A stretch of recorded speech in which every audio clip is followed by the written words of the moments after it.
Hello there and welcome to today's lesson. Today we are going to be talking about embedded commands. I quite like this. This is quite a good subject. It's a really clever skill to have. You can manipulate people in a positive way, manipulate them to have a wonderful experience by hiding little suggestions inside your sentences. This is not confined to hypnosis. You can hide suggestions for all sorts of things. Get yourself a better deal, get upgraded on flights, all that kind of stuff. So it's a really good conversational hypnosis tool for you to have. Today we're going to be talking about it in the context of getting you to getting your client to go into a deeper state of trance. The way that it works is for you to choose a statement, a suggestion that you want to give to somebody, and then hide that inside a bigger sentence, but pick it out in some way that their subconscious mind is going to notice it. Now, you don't want to be really obvious about this, but you do it quite subtly. The trick is you want their subconscious to know that there is something different about certain words in your sentence, and it's going to pick those words out, create a new sentence with them, and then obey that command. But you don't want their conscious mind to say, what's going on here? He said that little bit of the sentence, really unusual. So you've got to be subtle with this. Excuse me? Right. Also, before I get into the way that you do this, a little golden rule that you should apply to all of your suggestions.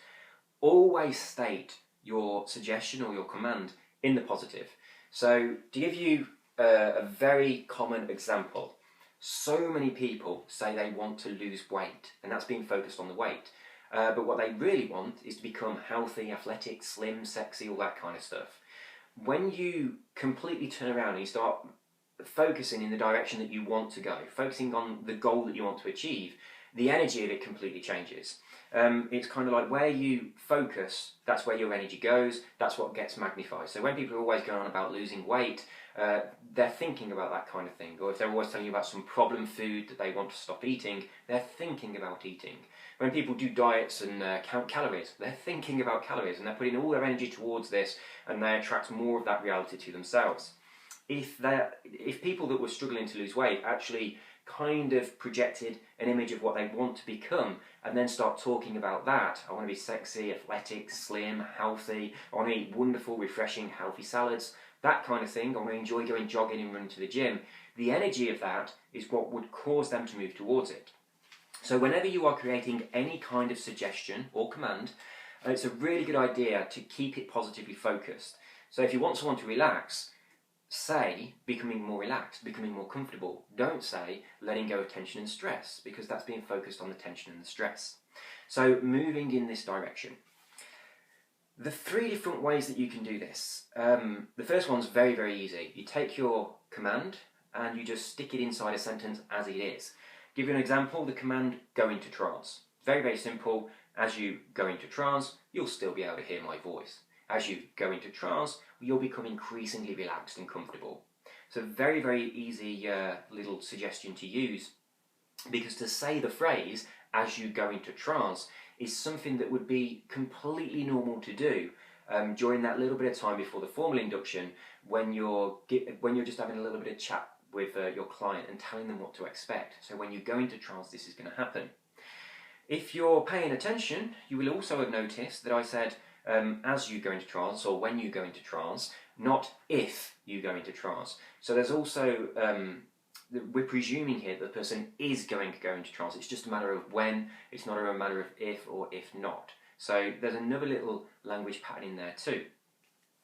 Moving on to the second one, this is the idea of using ambiguous words. We've already touched on this before, but in this context we're going to use the ambiguity of certain words to create an embedded command and pop that into a sentence. It sounds completely innocent. I'll read it through and see if you notice it. As you go into trance, your unconscious mind will protect you, allowing you to let go and relax completely. Now, obviously we had the go into trance command in there, but we also had the command, you are unconscious, using two ambiguous words. The first one, the word your, as in you are or this is yours, and also unconscious. We can say unconscious in a context of you losing your consciousness, your conscious awareness, which is great for going into hypnosis. We can also say it to talk about someone's unconscious mind or subconscious mind. So that phrase again, as you go into trance, your unconscious mind will protect you, allowing you to relax completely. I'm not sure, but I think that idea, that little suggestion, Richard Bandler was the first guy to start using that one, but now it's incredibly popular.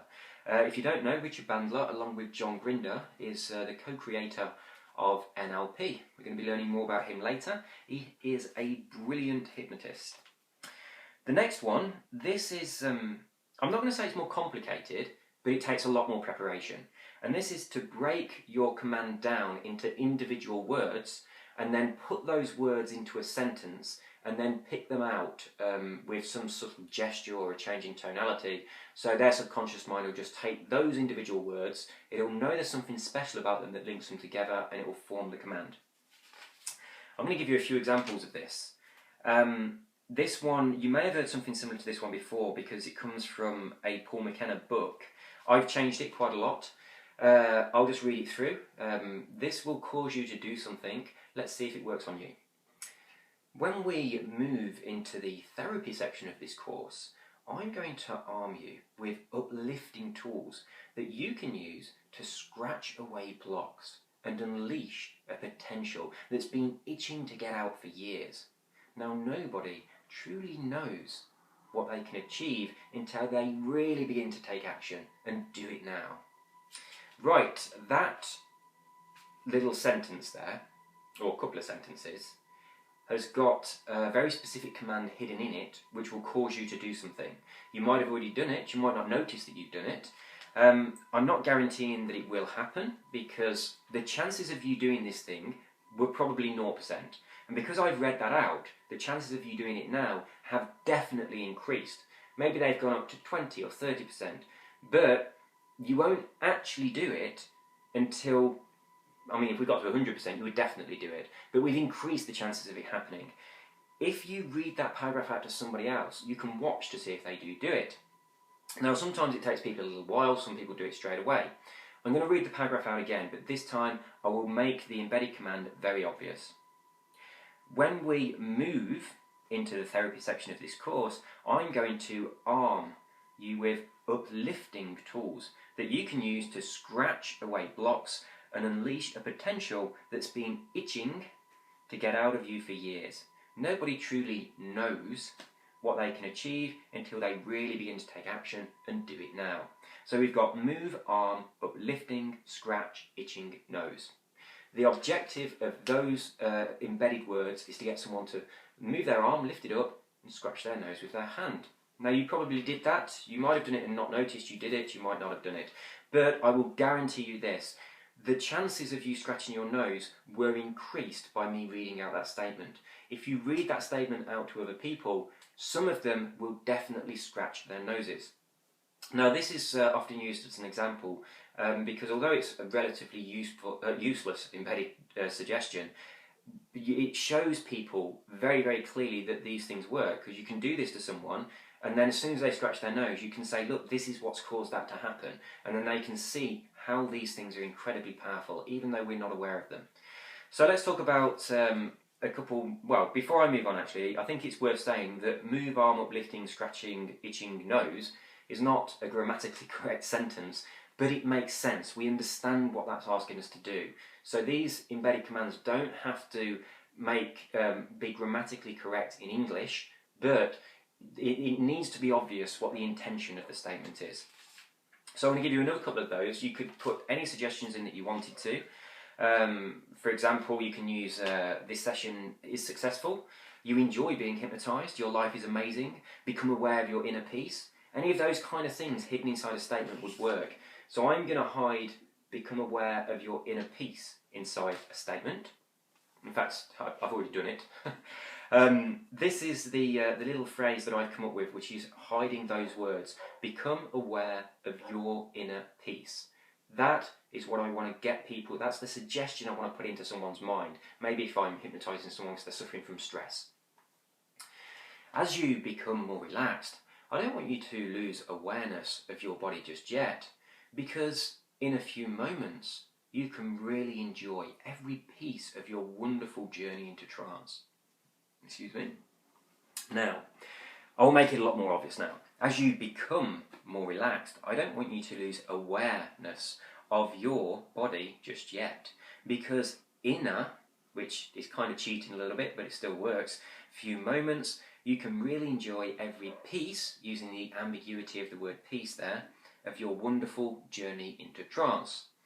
Now, you may have noticed journey into trance. That's one of those embedded commands there, journey into trance. Go on a journey into trance. That's leading someone into hypnosis. Also, I said, as you become more relaxed, there's another one. I don't want you to lose awareness of your body. There's another one, lose awareness of your body. And then immediately after that, just yet, implying that at some point during this induction, the person will lose awareness of their body. Because in a few moments you can really enjoy every piece of your wonderful journey into trance. So I'm suggesting they're going to enjoy it. I'm also saying that it's going to be a wonderful experience. So that, just a little tiny sentence there, is loaded with language patterns. But the primary reason for that little sentence is the embedded command, become aware of your inner peace. So that's what I'm hiding out, and that's what you pick that one out with subtle changes in tonality as you become more relaxed. I don't want you to lose awareness of your body just yet, because in a few moments you can really enjoy every piece of your wonderful journey into trance. Now, I'm guessing that from today's lesson you're beginning to see why some of the things that hypnotists say don't always sound grammatically correct, or sometimes they sound a little bit odd, and also sometimes a hypnotist seems to pause at really odd moments, or they seem to have a really weird kind of pattern to their tonality. This is the reason why, because there are hidden meanings, several layers of communication going on. So what the person is consciously listening to, that's really just one part of the story, but hidden inside that there are lots more messages happening. So that's embedded commands for you. I want you to experiment with these. Firstly, create some commands that you think would be useful to use on a person. You can use universal ones, such as enjoy this trance experience, volunteer for me again, this therapy is going to be successful, you are relaxing much more deeply, all those kind of things. Things that you could use with almost anybody. So think of those, make sure they are positively focused in the direction that you want the person to change. So avoid things like anything that's talking about what they're trying to move away from, anything that's focused on their problem diminishing, as opposed to the solution to their problem or the goal that they want to achieve, getting bigger. So always keep it travelling in that direction. So do that, think of a few statements, and then kind of make up a little just paragraph, sentence, and put your command inside it. Use any of the 3 different methods. The last one of breaking it down, it does require quite a bit of work in order for you to do this. And if you can get words that have more than one meaning, like peace and peace, as in every piece of your journey and your inner peace, that tends to work really, really well. So that's it for today. I hope you have a lot of fun practicing using embedded commands. Practice them on your friends. Maybe the command, buy me a drink. Just have a little bit of fun with it. Until next time, you take care and have a wonderful day. Bye-bye.